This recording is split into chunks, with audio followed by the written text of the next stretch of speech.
Assalamualaikum warahmatullahi wabarakatuh.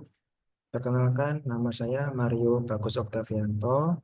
Saya dari Universitas Mercu Buana dari program studi Fakultas Teknik Teknik Elektro.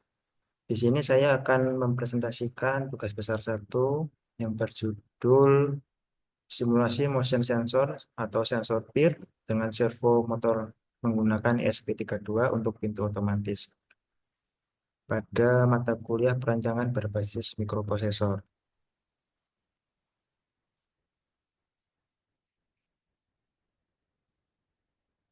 Di sini ada daftar isinya, yaitu ada halaman, judul, kemudian nomor 2 daftar isi, kemudian nomor 3 ringkasan, nomor 4 pembahasan. Di menu pembahasan ada beberapa tujuan, yaitu pendahuluan, kode program, hasil dari simulasi, serta kesimpulan, dan paling terakhir yaitu daftar pustaka.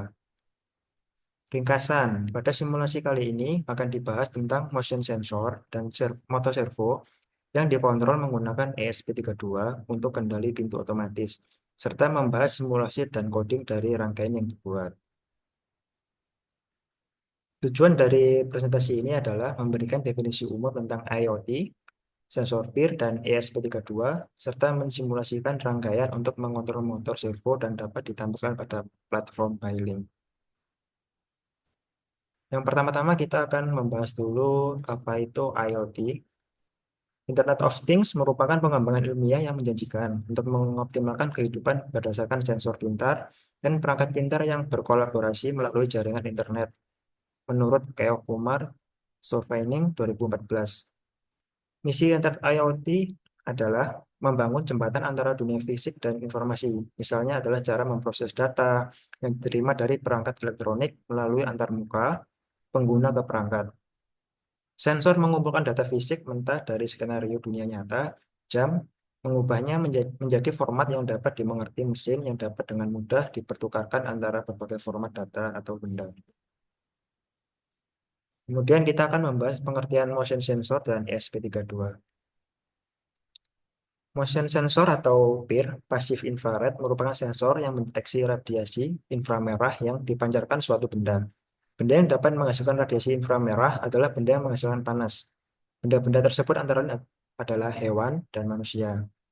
Lalu kemudian ada ESP32, yaitu adalah microcontroller yang diperkenalkan oleh Expressive Systems dan merupakan penerus microcontroller ESP8266.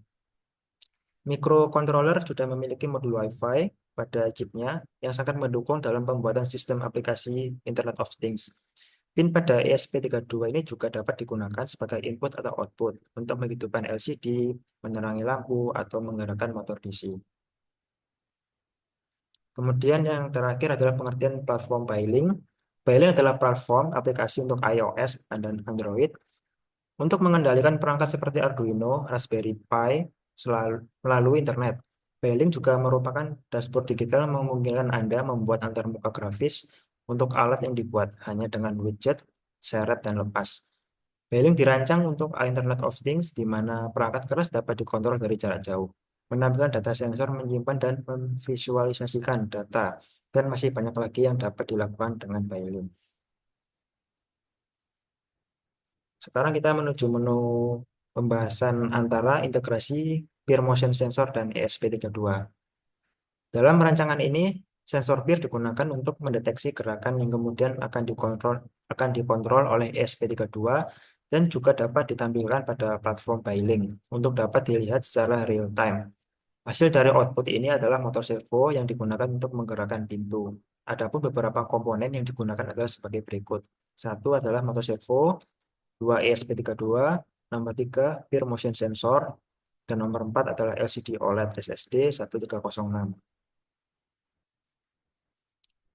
Berikut adalah alur proses eksekusi dari program yang sudah dibuat. Jadi, kita mempunyai input sebuah peer sensor yang kemudian akan diproses menggunakan ESP32 dan akan dijadikan output yang berupa motor servo, kemudian ada LCD, dan Bailink yang terakhir. Lalu adalah flowchart dari program yang sudah dibuat.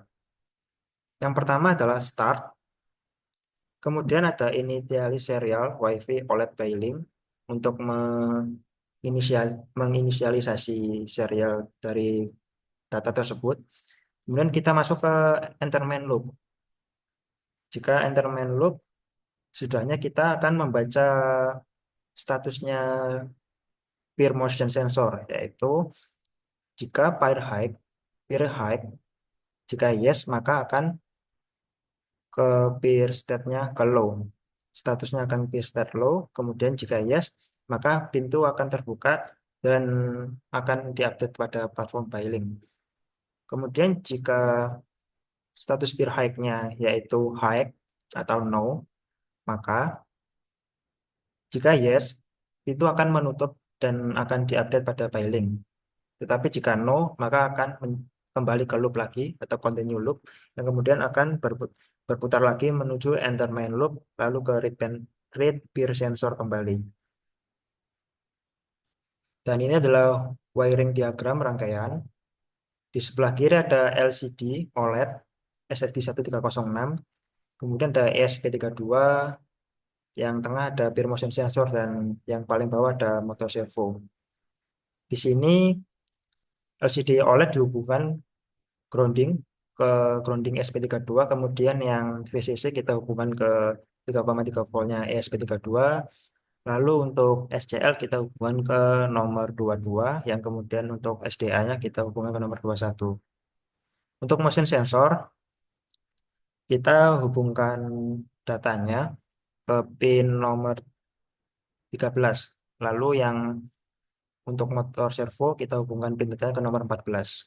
Selebihnya untuk plus dan minusnya kita hubungkan ke sesuai terminasi yang ada di SP32. Di sini adalah penjelasan coding program. Yang pertama ada pustaka. Kode ini mendefinisikan token autentikasi, template, dan nama proyek yang digunakan untuk menghubungkan ESP32 ke Bylink, serta mengimpor library untuk mengontrol motor servo, OLED, dan menghubungkan ESP32 ke Wi-Fi. Kode ini akan memungkinkan ESP32 berfungsi sebagai pengontrol otomatisasi garasi yang bisa dikendalikan melalui aplikasi Bylink. Ya, berikut adalah kode pustakanya, yaitu define Bylink print serial. Ini untuk serial Bylinknya, kemudian template ID, ini ada di Bylink yang kita buat. Kita akan menyalin templatenya di sini, sama template name. Kita kasih nama sesuai yang kita buat, misal garasi otomatis. Kemudian Bylink token juga kita dapatkan dari Bylink. Setelah kita buat dashboardnya, kita akan mendapatkan kode token ini. Kemudian kita masukkan library untuk include-nya ESP32 servo untuk motor servonya. Kemudian ada WireH untuk library apa namanya kabel. Kemudian ada Fruit SSD1306 untuk library SUD-nya OLED, Wi-Fi untuk library mengoneksi Wi-Fi, dan Bylink Simple SP32 untuk Bylink-nya. Selanjutnya ada deklarasi PIN, settingan LCD, serta informasi Wi-Fi dan Bylink. Kode ini mengatur tampilan OLED untuk menampilkan informasi, mengkonfigurasi sensor peer dan motor servo untuk beroperasi di pin tertentu, serta menghubungkan ESP32 ke jaringan Wi-Fi Walkway Quest. Kemudian ESP32 untuk membaca input dari sensor peer, menggerakkan motor servo sesuai dengan input tersebut, dan menampilkan status pada OLED atau aplikasi Bylink. Ya, di sini ada deklarasi pin, ada screen wide, ini adalah untuk lebarnya, kemudian yang untuk height-nya, untuk tingginya, ada alt reset di sini tidak digunakan ya. Kita lanjut ke deklarasi pin-nya. Untuk pin-nya kita menggunakan pin nomor 13 untuk sensor motion-nya. Kemudian untuk pin 14 di SP32 kita gunakan untuk motor servo. Di sini ada open position, ini menunjukkan derajat ketika motor servo berputar, yaitu 180 derajat ketika open, dan close position adalah 0 derajat. Kemudian di sini ada informasi untuk WiFi, yaitu karakter SSID. Kita masukkan Wiki Quest aja karena kita menghubungnya secara gratis ya. Dan setelah passwordnya kita kosongin saja. Untuk Bylink Timer kita tulis juga untuk objek servo dan variabel status, yaitu peer state-nya low dan value-nya adalah 0. Lalu selanjutnya di menu void setup. Pada menu void setup ada perintah kode untuk serial komunikasi dan kode untuk mengkoneksikan ke Wi-Fi. Ada juga perintah untuk menginisialisasi OLED display dengan alamat I2C 0x3C. Jika inisialisasi gagal, akan menampilkan pesan SSD 1306 allocation failed di serial monitor dan masuk ke loop tak terbatas. Selain itu, juga menghubungkan ESP32 ke platform Beilink dan menggunakan timer untuk mengirimkan data secara berkala ke server Beilink. Tampilan OLED akan menampilkan pesan pintu otomatis. Setelah proses inisialisasi berhasil, Beilink Authentication Token, SSID, password. Menghubungkan ESP32 ke server Beilink menggunakan Authentication Token, SSID, dan password Wi-Fi. Seperti yang saya jelaskan tadi, untuk SSID menggunakan web request dan passwordnya kita kosongin saja. Di sini selanjutnya kita bahas di sini. Seperti saya katakan, untuk WiFi begin, kita masukkan SSID kita dan password yang tadi. Kemudian untuk jika status WiFi-nya sudah terkonek, WL Connect, maka ada delay dulu 1 detik, kemudian akan di print menghubungkan ke WiFi. Jika tidak ada masalah, maka akan ditampilkan terhubung ke WiFi. Kemudian ada inisialisasi pin dan servo, yaitu peer pin sebagai input. Kemudian untuk write-nya atau pembacaan motor servonya yang mula-mulanya pada close position, yaitu pada kondisi tertutup terlebih dahulu. Yang selanjutnya adalah inisialisasi oleh display. Ini digunakan untuk alamat I2C-nya.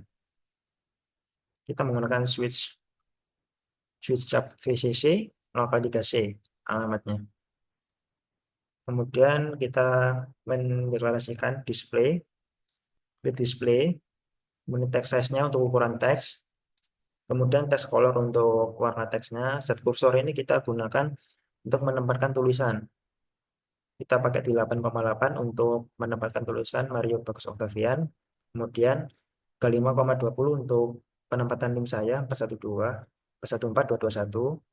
Kemudian yang terakhir set kursor 4240 atau garasi otomatis. Kemudian akan ditampilkan pada display. Dan untuk filing bikin sesuai yang di presentasi sebelumnya, di halaman sebelumnya, maka kita masukkan filing authentication token serta SSID password. Kemudian untuk intervalnya kita bikin 1 detik. Selanjutnya di menu void loop, kode di sini mencakup program untuk filing dan perintah untuk send data ke filing. Ada nilai value digunakan untuk membaca status dari sensor peer. Ketika nilai sensor high, maka akan dicetak pada serial print open door. Ketika peer state bernilai low, maka akan diperintahkan untuk mencetak tidak ada gerakan menutup pintu. Ditampilkan pada komunikasi serial dan close door akan ditampilkan pada LCD. Sama seperti di atas, V0 adalah data untuk tes status yang akan kita gunakan pada filing ya. Kemudian yang V1 untuk data position dari motor yaitu sebesar 0 sampai 0 derajat dengan delay 1 detik untuk bisa membaca kembali status peer state-nya. Di sini di file loop ada codingan untuk filing run sama timer run. Kemudian send datanya, perintahnya yang seperti di halaman sebelumnya ada text status. Kita gunakan variabelnya string. Kemudian di sini ada declare peer pin. Jika nilainya tinggi atau high, maka peer state-nya low dan akan ditampilkan di serial print-nya gerakan terdeteksi membuka pintu. Kemudian yang akan dicetak di LCD adalah open door. Kemudian motor servo akan membaca perintah open position-nya, yaitu tadi sekitar 180 derajat. Nah, untuk tes status ini akan ditampilkan pada menu filing. Sama seperti di atas, gerakan terdeteksi, membuka pintu. Kemudian untuk V0, ini untuk tes statusnya ya V0. Yang V1 untuk kondisinya, yaitu 180 atau 0. Peer state-nya high dan delay-nya kita bikin 3 detik. Jika tidak, maka jika peer high dan tidak ada gerakan, maka pintu akan tertutup. Yang dicetak pada serial, kemudian yang untuk cetak pada OLED-nya yaitu closed door. Sama seperti di atas, maka motoscopenya akan membaca pada posisi tertutup yaitu 0 derajat, dan kemudian filing virtual grade-nya V0 sama kayak tadi untuk membaca teks statusnya, dan V1-nya adalah 0 derajat untuk peer state low. Dan dia 1 detik untuk membaca kembali statusnya. Kita beralih ke simulasinya. Kita coba dulu ke simulasi. Nah, di sini ada simulasi yang sudah saya buat. Di sini sudah terkonek ke Piling. Kemudian di status OLED-nya ada nama saya serta NIM, kemudian ada tulisan garasi otomatis. Jika kita mensimulasikan peer motion sensor, kita tekan, maka statusnya di LCD adalah open door dan motor servo membuka sebesar 180 derajat. Jika tidak ada, maka statusnya di OLED akan menjadi closed door dan motor servo kembali ke 0 derajat. Kita simulasikan kembali. Ini status pintu terbuka dengan kita kasih delay 3 detik. Kemudian untuk close door, kita tampilkan lagi pada Piling apakah datanya sudah terkirim. Nah, ini adalah status datanya yang saya buat. Di sini cuma ada kondisi yang tadi teks status V0-nya, kemudian untuk V1-nya kita masukkan ke statusnya yaitu 0 atau 180 derajat. Di sini ada 180, di sini ada 0, ada 0. Di sini ada 0, di sini ada 180. Kita coba simulasikan.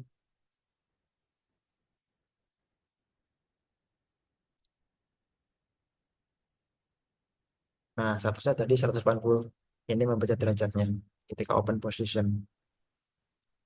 Kemudian jika sudah habis timer delay-nya, kita cek lagi, maka statusnya menjadi 0.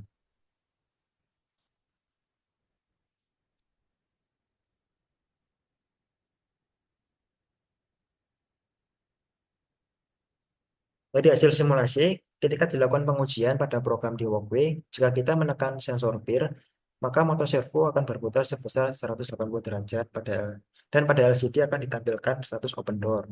Kemudian pada serial komunikasi akan tercetak gerakan terdeteksi membuka pintu. Ini adalah yang seperti saya jelaskan tadi di simulasi. Setelah interval selama 3 detik, maka pintu akan kembali menutup, serta pada serial komunikasi dicetak tidak ada gerakan menutup pintu. Untuk motor servo akan bergerak kembali ke 0 derajat dan pada LCD akan mencetak close door. Ini posisi close door. Data akan dikirim ke platform Piling dan akan ditampilkan di sana. Berdasarkan hasil pengujian grafik akan bergerak ke angka 1 ketika motor servo bergerak ke 180 derajat dan akan menjadi 0 ketika motor servo bergerak ke 0 derajat. Pada status Gauss menunjukkan nilai derajat ketika motor servo bergerak, serta teks status menunjukkan kondisi ketika pintu membuka dan menutup. Nah, ini contohnya yang seperti sudah disimulasikan tadi. Jika ada gerakan, ada membaca statusnya peer sensornya, yaitu motornya akan terbuka dan membaca statusnya sebesar 180 derajat, serta kondisinya ada gerakan terdeteksi membuka pintu. Baik, yang terakhir adalah kesimpulan.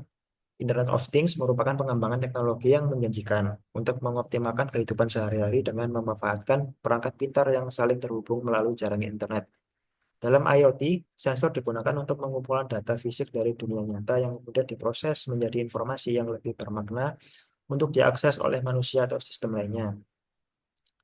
Proyek IoT yang ditampilkan dalam teks ini juga memanfaatkan platform Bailik untuk memonitor dan mengontrol perangkat dari jarak jauh melalui aplikasi di ponsel.